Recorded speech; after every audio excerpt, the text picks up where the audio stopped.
Picture it, Sicily. Oh, wait, that's not right. Knoxville, July 2024. An early career clinical track professor gets a phone call for an improbable case. This is a tale about connection, outreach, innovation, and impact. But first, set the scene. The clinician in question is an introvert who prefers to be alone with solitary activities. The case in question comes with approximately 5 million people as baggage. For perspective, this picture is from the Garth Brooks pop-up concert in Central Park in 1993, where they stopped counting at approximately 1 million people. Now, let's meet Seven. He was a quarter horse foal, born so premature that he should not have lived, but he did, and presented to us as a 4-month-old limp noodle, affectionately called, with every joint pointing pretty much in the wrong direction.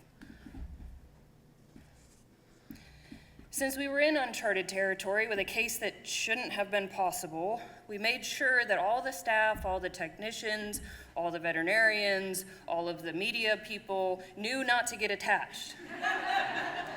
However, that quickly went out the window, Dr. Ursini watching Spirit, affectionately with Seven.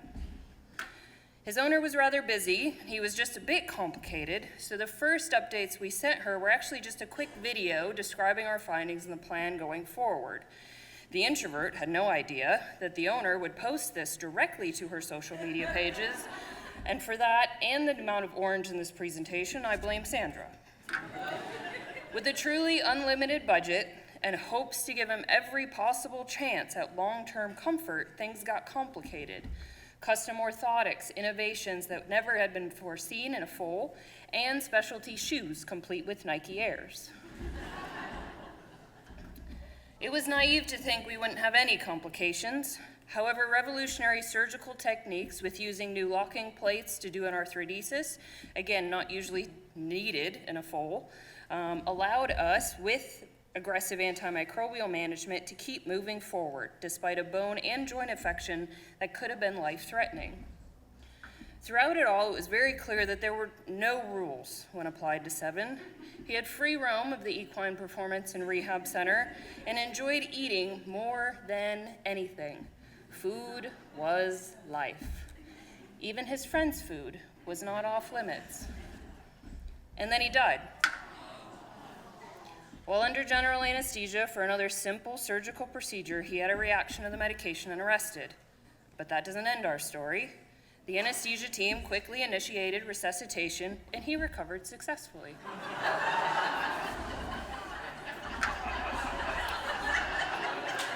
But in the process of working on this complicated case, unheard of, let's not forget the 4.5 million followers on TikTok and Facebook each that were always watching the poor introvert.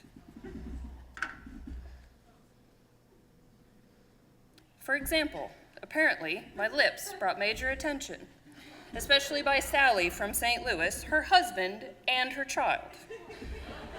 But maybe the lips were a bit too much for the auto caption program, and this is likely the only time I actually did say bucking than what was suggested.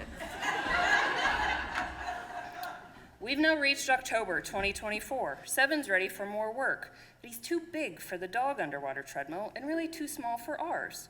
So we thought having a friend to help him was the right choice, until he decided to drown them. They didn't actually drown. Now it's time for Big Orange Give, which the exposure through social media, we doubled our goal and received somewhere around $130,000.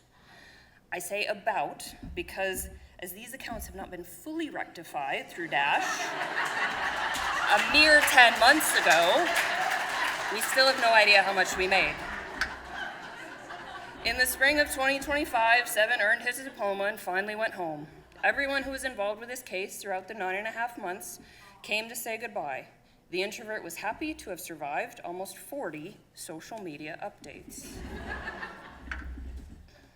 He had a great few months at home, but he came back from some tweaks to his shoeing package, and also because this massive fragment in his stifle was kind of causing some problems. So we took it out and affectionately call him Fred.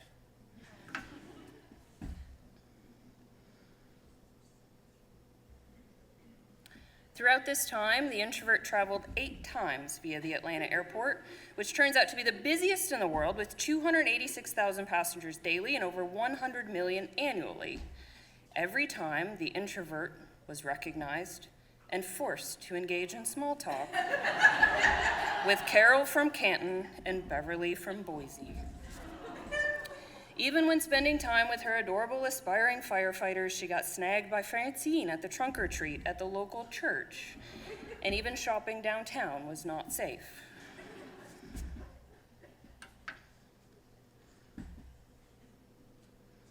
Nor was it just locally. Neither the women's bathroom at the Henry Ford Museum in Dearborn, Michigan, and the Mellow Mushroom in Chattanooga were safe from Dolores from Duluth. The term, "Are you a veterinarian?" that whispered in my ear still haunts me at night. Slide 20, July of 2025, Seven went home, again, and he died, again, for real this time.